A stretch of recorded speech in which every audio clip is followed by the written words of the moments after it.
remember everything from above the world. They brought me back, and 6 months later, I get diagnosed with MS. So I had like a double whammy, one right after another, back to back. And I'll tell you that, here's a guy who, at the time my diagnosis came in, I was weighing about 230.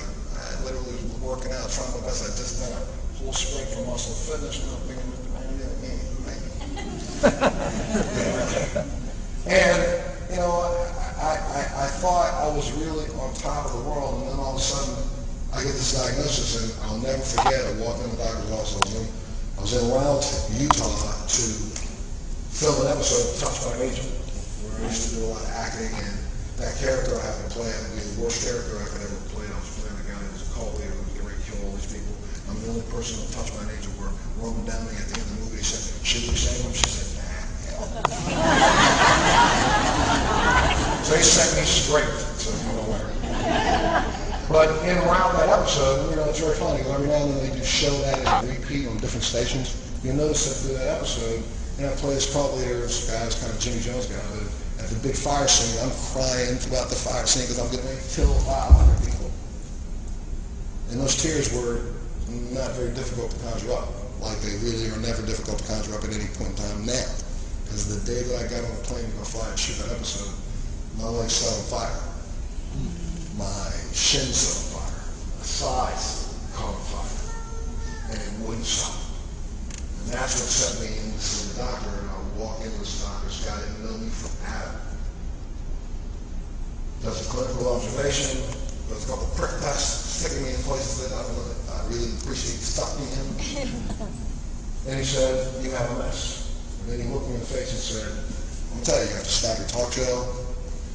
You have to stop all the stress. You have to stop all that working out. You're going to have to stop.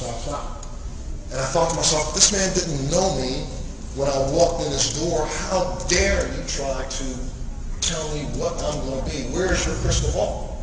For a minute, I got caught up in that crystal ball. I didn't. I talk about it very clearly in my book, Climbing Higher. I got so caught up in that crystal ball that I almost succumbed and did what a large percentage of people who have MS do. And that's take my life. I sat in the closet for about 3 hours sucking on the gun. Got very, very afraid of the fact that my children might find me, so I decided, let me get a little smarter. If I walk across the street here in Columbus Circle, there's cabs going around all the time in New York. If a cab hits me, nobody will think it just happened by mistake. And so, of course, I'm in Manhattan, New York, walking across the street, Columbus Circle. I throw myself in front of a cab, and I get the only cab driver who's paying attention. And then, of course, he goes, "I'm not down. Are you crazy? Oh, man, did you trip?" He picked me up and he helped me across the street. And it was that second that made me realize, number one, how dare I live down to someone else's expectation of me and think that I could not survive this after I survived things that you can't even imagine?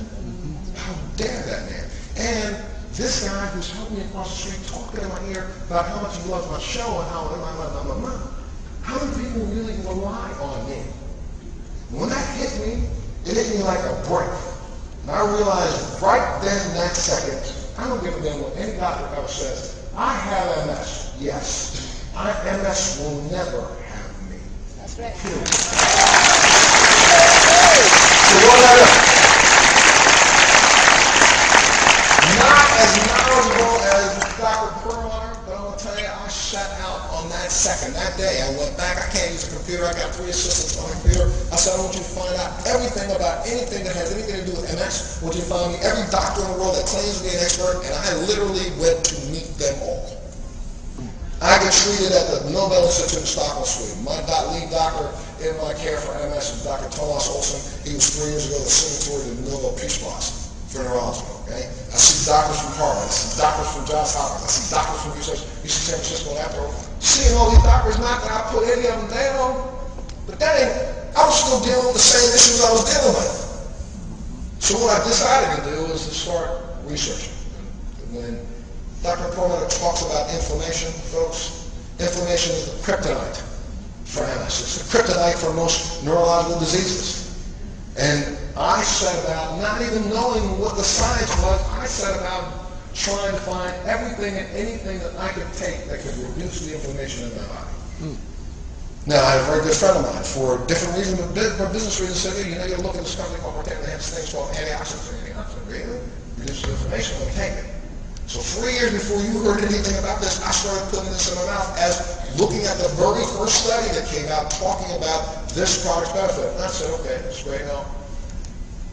Somebody asked me about this when I say it this way, but I'm going to explain it to you. I take about 38 pills a day, every day, baggy of them, okay? And sometimes for me, it's a little tough for me to get up in the morning to put those little baggie together, so I had a housekeeper who was helping me out. So she would put them together in 30 bags at a time, and I would see her for another 30 days. She would 30 bags at a time. I took Protandim for 2 years, 2.5 years. I literally, every day, not missing. And I take a lot of things. I'm on a 3-pronged approach. I take Western medication. I take a holistic program, and I have a whole hormonal replacement program. Because I feel very strongly that you need to have every single weapon in your quiver you can have to go to war. Yeah. And Protandim was one of those weapons in my quiver. This was completely, this isn't a double-blind study, this isn't a clinical trial, I'm just going to tell you Montel. So about 9 months ago, I just didn't start feeling it. Waking up in the morning, dang, my legs dragged a little bit more. Hurt a little bit more. 5 days go by, I'm trying to figure, maybe I'm not taking the shots on time, or that. Maybe I'm not working out hard enough, or that. I tried to do everything I could to figure out what it was that had changed in my life in the last month that was making me feel a little weird. Couldn't figure it out. So I finally go to the hospital. I said, what do you do with my pills? I thought, no, and we'll talk about it, and you're going to hear more information, along the way about other things that help you, magnesium, vitamin D. You know what I'm thinking? Maybe she just was forgetting to put the vitamin D in my bag. Something was wrong. Check the bags, and I realized I hadn't ordered the Protandim for 3 months. Okay? And once I ordered, I hadn't sent her down to GNC to get it for 3 months. The only pill that was missing out of my bag, she had stopped putting it in there for 20 days. Day 21, I started feeling different. I felt that way until day 30, until I finally figured out what it was I was missing. I went back on Protandim 8 months ago. That feeling went away in 3 days. So in spite of them doing this project, this is what I take every day. This is one of the arrows in my quiver that I use, and I believe it's because of all the research and science that Dr. Perlmutter has just presented to you that it makes me feel the way I do. And I would say that to anybody on the planet. I don't care what research facility it is. I know what I do. I take my shot. I have to take 3 shots a day. I take one of them within 15 minutes of itself every day for the last 3 years. I'm not missing. Before that, for 4 years before that, I was within an hour. I'm within 15 minutes a day. If I could fly here today and I'll wind up in London on the plane, I will get up, wake up, take that shot exactly on time. I'm that able. I do it with everything I do. So if the only thing I changed in my life was Protandim for 45 days, and that clearly started making me feel worse, and the second I put it back in 8 days later, I started feeling like myself. This is a product that I'm going to be behind, and I want to try to make sure I get you behind to help you understand that you're embarking on an opportunity right now that I don't believe has been available in this world, MLM world, but I don't really believe this has been available since the dawn of selling products. Because you have a product right now. It's not just about making money. It's about making people feel better. It's about impacting what the national discussion has been in the last couple of weeks. And we all hear everybody talking about healthcare, right? You're hearing some of the news every day, talking about the bill they're trying to pass. But we're not really trying to pass a healthcare bill. We're trying to pass a sick care bill. How we can continue to react rather than be proactive. And right now you have an opportunity to walk out here and say to people when you talk about this product, this is an opportunity for you to lessen your health footprint. Your healthcare footprint. Why? Because as you start becoming proactive and reducing inflammation in your body, you will reduce your body's chances